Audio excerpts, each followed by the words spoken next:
Good evening from Grand Family Farm.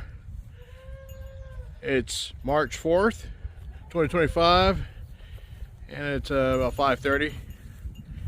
And just the last feeding, and the sun's about to go down. The gray sky did part, and we got some blue, which is really good. But most of the day was overcast. I think we've only had like maybe 2 hours of blue sky with clouds, which is fine. But it's I think I said 48 degrees, but there's a wind and it is cold. So anyway, overall today was okay. I said the blue sky is better than the gray. I got 6 eggs again today.